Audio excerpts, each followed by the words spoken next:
रोज. आज सकाळी साधारणतः 9:45 वाजता बारामती ते इंदापूर या मार्गावर बारामती बसस्थानक येथून महाराष्ट्र राज्य परिवहन महामंडळाची बस MH14BT3506 ही इंदापूर जाण्यासाठी निघालेली होती.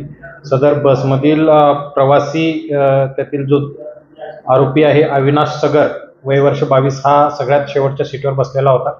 त्याच्या पुढील सीटवर जो प्रवासी होता तो पवन अनिल गायकवाड हा या आजच्या झालेल्या घटनेमध्ये जखमी आहे.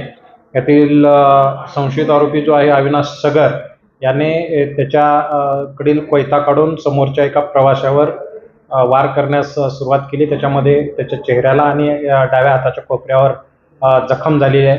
अचानकपणे झालेल्या हल्ल्यामुळे बसमधील इतर प्रवासी बेदरून गेले आणि बारामतीपासून काही एक 10 ते 12 किलोमीटर अंतरावर ही घटना घडलेली होती बसमध्ये. सदरची बस ही त्या ठिकाणी त्यातील चालक जे होते ते बस साईडला घेऊन थांबवले, तेव्हा बसमधले सगळे प्रवासी उतरले.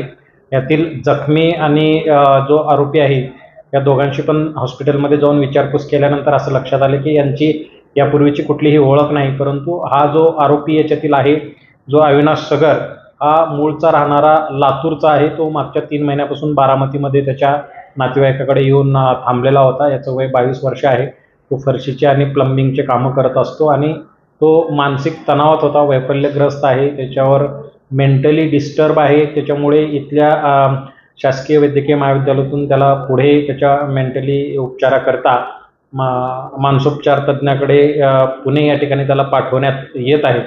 यामध्ये कुठलंही पूर्ववैमनस्य नव्हतं किंवा या दोघांची कुठलीही पूर्व हिस्ट्री नाही.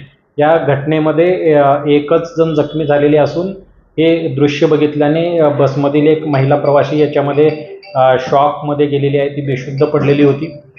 तिच्यावर पण आता शासकीय वैद्यकीय महाविद्यालय बारामती या ठिकाणी त्या महिलेवर सुद्धा उपचार चालू आहे. या अनुषंगाने बारामती तालुका पोलीस स्टेशन येथे गुन्हा दाखल करण्यात येणार आहे. धन्यवाद.